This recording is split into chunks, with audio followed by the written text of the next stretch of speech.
এখনো পর্যন্ত আমরা মনে করি ওনাকে নিয়ে আসার জন্য সম্পূর্ণ পরিবেশ আমরা সৃষ্টি করতে পারিনি। সংবিধানকে কখনো কবর দেয়া যায় না।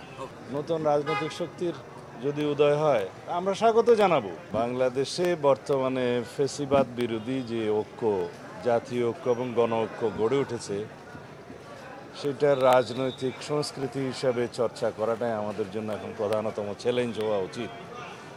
এবং আমি মনে করি এর অন্যথা হলে ফেসিবাদ আবার মাথাছাড়া দিয়ে উঠতে পারে। আর যে কোনো কৌশল অবলম্বন করে বা যে কোনো বাহানায় গণতান্ত্রিক সিস্টেমে যাওয়ার বা নির্বাচনের বিষয়ে বিলম্ব করার যে কোনো কৌশল জনগণ প্রত্যাখ্যান করবে।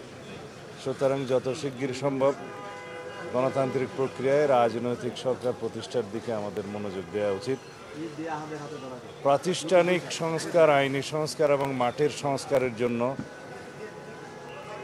বেশি সময় লাগার কথা না। তো জাতীয় ঐক্যমতের ভিত্তিতে প্রয়োজনীয় সংস্কার কার্যক্রমগুলো এবং নির্বাচনের প্রস্তুতি একই সাথে নিয়ে যত দ্রুত সম্ভব গণতান্ত্রিক প্রক্রিয়ায় যাতে আমরা যেতে পারি সেদিকে মনোযোগ দেওয়ার জন্য আমি অন্তর্বর্তীকালীন সরকারকে আহ্বান জানাবো। ধন্যবাদ।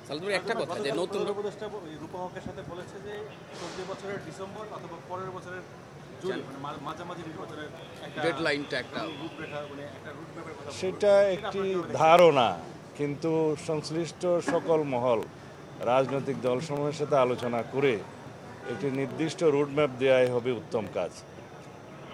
এমনি ভাষা একটি সময়ের ধারণা দেয়া, এটা আমার মনে হয় না যে সকল পক্ষকে সন্তুষ্ট করতে পারবে। এবং সঠিকভাবে সকল পক্ষের সাথে আলোচনা করে একটি রোডম্যাপ প্রদান করাই হবে ওনার জন্য সবচাইতে জরুরি কাজ। একটা প্রশ্ন, এই যে নতুন করে রাজনৈতিক দল হচ্ছে, শোনা যাচ্ছে যে এই মাসেই রাজনৈতিক দল আত্মপ্রকাশ করতে পারে। বিএনপি অনেক বড় রাজনৈতিক দল, ছাত্র এবং জনতার সমন্বয়ে যে রাজনৈতিক দলটা হবে, এটাকে বিএনপি কি মনে করে? এটা গণতান্ত্রিক পরিবেশে এবং বাংলাদেশের এই অবস্থায় নতুন রাজনৈতিক শক্তির যদি উদয় হয় আমরা স্বাগত জানাবো।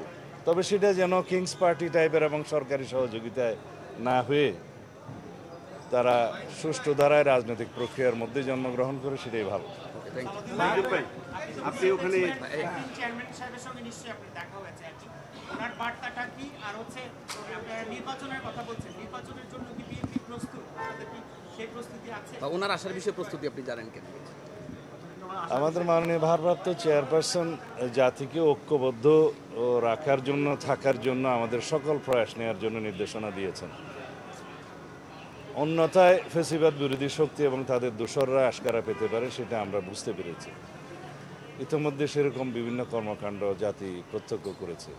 আর নির্বাচন তো আমাদের সবসময় প্রস্তুতি থাকে, একটা নির্বাচনমুখী রাজনৈতিক দল হিসেবে আমরা সবসময় নির্বাচনের জন্য প্রস্তুতি রাখি এবং পরিবেশ পরিস্থিতির মধ্য দিয়ে আমাদের সেই নির্বাচনের প্রস্তুতি প্রতিক্ষণেই আছে। এখনো পর্যন্ত আমরা মনে করি ওনাকে নিয়ে আসার জন্য সম্পূর্ণ পরিবেশ আমরা সৃষ্টি করতে পারিনি, সেজন্য অল্প কিছু সময় লাগবে। অতি অবশ্যই আসবেন উনি। সংবিধান বাতিলের একটা কথা উঠছে, এটা কিভাবে দেখছেন? বাহাত্তরের এই বিষয়ে সংবিধান কবর দেওয়ার কথা বলা হচ্ছে, আপনারা বিএনপিতে কি মনে? এগুলো ইতিমধ্যে আলাপ আলোচনা হয়েছে। সংবিধানকে কখনো কবর দেয়া যায় না।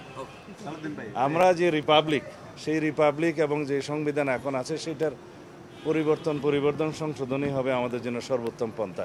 এ বিষয়ে আগেও কথা বলেছি। ধন্যবাদ। ভারপ্রাপ্ত চেয়ারম্যান সাহেবের সঙ্গে কি রাজনৈতিক বিষয়ে বা হয়েছে? অবশ্যই পরামর্শ, ওনার পরামর্শ আপনারা জানতে পারবেন।